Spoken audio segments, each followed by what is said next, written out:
Bonjour les élèves. Aujourd'hui, on va prendre le premier chapitre dans la physique. On l'appelle mesure physique. Et que veut-on dire par mesure physique?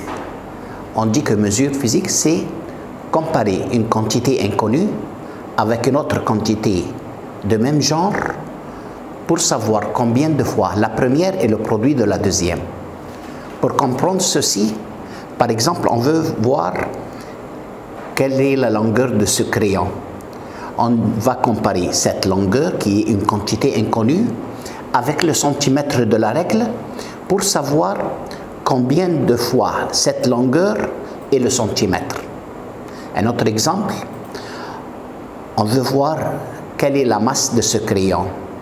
On va comparer la masse, qui est une quantité inconnue, avec le gramme pour savoir combien de fois cette masse est le produit de gramme. Est-ce qu'elle est 20 fois, 30 fois, ainsi de suite. Quels sont les éléments essentiels pour l'opération de mesure? On a besoin de savoir trois choses. 1. La grandeur physique. Qu'est-ce qu'on veut mesurer? Est-ce qu'on veut mesurer la longueur ou la masse ou le temps? Numéro 2. Un appareil convenable pour mesurer. Par exemple, la longueur avec la règle, la masse avec la balance, le temps avec la montre. Troisième chose qu'on a besoin, une unité de mesure convenable. Par exemple, si on veut voir quelle est la longueur de ce crayon, quelle est l'unité de mesure convenable? Le centimètre. Si on veut voir quelle est la longueur de cette classe, on doit choisir une unité convenable qui est le mètre, pas le centimètre. Donc, on a su, que veut-on dire par mesure physique? 2. Quels sont les éléments essentiels pour l'opération de mesure? Question numéro 2. Comparer entre une grandeur fondamentale et une grandeur dérivée. Que veut-on dire par grandeur?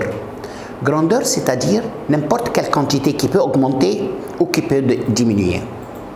Que veut-on dire par grandeur fondamentale? C'est-à-dire grandeur de base. Grandeur fondamentale, c'est une grandeur qu'on ne peut pas la déduire à partir d'autres grandeurs. Exemple, la longueur, la masse, le temps, l'intensité du courant, ce sont des grandeurs qu'on ne peut pas les savoir au moyen d'autres grandeurs. Autre grandeur, grandeur dérivée. Que veut-on dire par dérivée? C'est-à-dire une grandeur. Pour la déterminer, on a besoin de la déterminer en fonction des grandeurs fondamentales. C'est-à-dire, par exemple, la vitesse. Vitesse égale longueur sur temps. Donc, on a besoin de savoir deux grandeurs fondamentales. Donc, la vitesse est déterminée par deux grandeurs fondamentales qui est la longueur et la vitesse et le temps. Un autre exemple. Par exemple, si on veut savoir l'air de cette chambre, pour savoir l'air de cette chambre, qui est une grandeur dérivée, on a besoin de savoir la longueur et la largeur. Donc, pour déterminer l'air de cette chambre, on a besoin de savoir une seule grandeur fondamentale. Et pour la plus simple chose pour comprendre ceci, on a essentiellement trois grandeurs fondamentales, la longueur, la masse, le temps. N'importe quelle autre quantité, on l'appelle grandeur dérivée, c'est-à-dire on la déduit à partir d'autres grandeurs fondamentales. Troisième question, quels sont les systèmes de mesure? Comme on a trois systèmes de mesure. Système français, on l'appelle aussi système Gauss. Et l'unité de mesure de longueur dans le système français est le centimètre. L'unité de mesure de masse dans le système français est le gramme. L'unité de mesure de temps dans le système français est la seconde. Deuxième système est le système anglais. On dit pour la longueur, on utilise l'unité, le foot. Pour la masse, on utilise le pound. Le temps, la seconde. Ensuite, le système métrique. Troisième système, c'est le système métrique. On dit que le mètre est l'unité de mesure de longueur. Le kilogramme est l'unité de mesure de temps. La seconde est l'unité de mesure de temps. On a vu que le système métrique utilisé maintenant n'est pas suffisant. On a dit qu'on doit avoir un système plus grand. Un système, on l'appelle système international.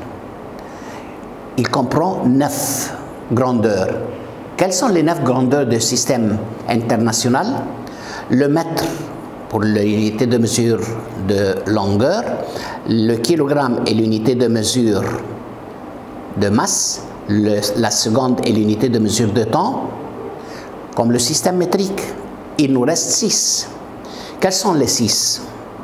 L'intensité du courant électrique a pour unité ampère. L'intensité lumineuse a pour unité candela. C'est un mot arabe, candila.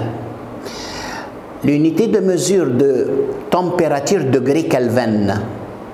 L'unité de mesure de quantité de matière, la mole. L'unité de mesure de l'angle plat, on dit le radian. L'unité de mesure de l'angle solide est le stéradian. Voilà les 9 grandeurs du système international. Ensuite, quels sont les différents appareils de mesure? Pour mesurer la longueur, par exemple, on veut mesurer la longueur de ce crayon. On utilise la règle. Pour mesurer la longueur de cette chambre, on utilise le ruban métrique. Pour mesurer les choses très fines, par exemple, l'épaisseur de la feuille. Pour mesurer l'épaisseur de la feuille, on utilise le micromètre. Pour mesurer les choses de forme irrégulière ou de forme circulaire, on utilise le vernier. Ça pour mesurer la longueur. Pour mesurer la masse, on utilise par exemple la balance à 2 plateaux. Pour mesurer la masse d'une personne, on utilise la balance à un seul plateau. Pour mesurer la masse d'une bague en or, on utilise la balance digitale. Que veut-on dire par digital? Avec les chiffres. Pour mesurer la masse de quelque chose de très grande, comme la masse d'une vache, on dit qu'on utilise la balance romaine. Quel est l'appareil utilisé pour mesurer le temps? Ancien, on utilise l'horloge sableuse. Et la pendule, l'horloge à pendule. Le chronomètre, c'est en anglais qui est le stopwatch. En français, on dit le chronomètre. Ensuite, la montre digitale. Que veut-on dire par le mot digital ou numérique? C'est-à-dire avec des nombres. Ensuite, quelles sont les unités de référence? Que veut-on dire par unité de référence? C'est-à-dire la première unité utilisée pour mesurer la longueur. Pour mesurer la longueur, on dit le mètre. Quel est le premier mètre? Quelle est la définition du mot mètre? On dit le mètre est la distance entre 2 traits tracés sur une barre de platine iridiée conservée à 0 degré OB/IPM. Une autre fois cette définition. Quelle est la définition du mètre ou la longueur référentielle? La distance entre 2 traits tracés sur une barre de quel métal? Alliage de platine iridiée. Conservé à quel degré? À 0 degré. Ou OB/IPM dans une ville près de Paris s'appelle Nantes. Voilà le mètre ou la longueur référentielle. Deuxième unité référentielle, la masse référentielle ou le kilogramme. Que veut-on dire par masse référentielle ou le kilogramme? C'est la masse d'un cylindre. Ce schéma, c'est un cylindre. La masse d'un cylindre. De quel métal? Alliage de platine iridiée. De diamètre et de hauteur déterminée. On dit de dimension déterminée. Pour savoir quelles sont les dimensions, le diamètre 43 mm et la hauteur 43 mm. Donc, quelle est la définition du kilogramme? La masse d'un cylindre, deux dimensions déterminées, conservée à 0 degré, près de Paris, au BIPM. Ensuite, quelle est la définition du temps référentiel, qui est la seconde? Quelle est la définition de la seconde? On sait que le jour, 24 heures fois 60 minutes fois 60 secondes. Donc, le jour égale 24 fois 60 égale 86 400 secondes. Donc, la seconde égale combien du jour? 1 sur 86 400 du jour solaire moyen. Ensuite, on a une idée de temps plus précise. On dit que l'horloge atomique, on utilise le césium pour mesurer un temps très précis. Par exemple, le temps des réactions chimiques. On dit qu'on utilise une unité très petite de temps, le femtoseconde. Le femtoseconde égale combien du seconde? 10 puissance moins 15 secondes. Donc, pourquoi on préfère l'horloge atomique aux autres horloges? Car elle est plus précise. Ensuite,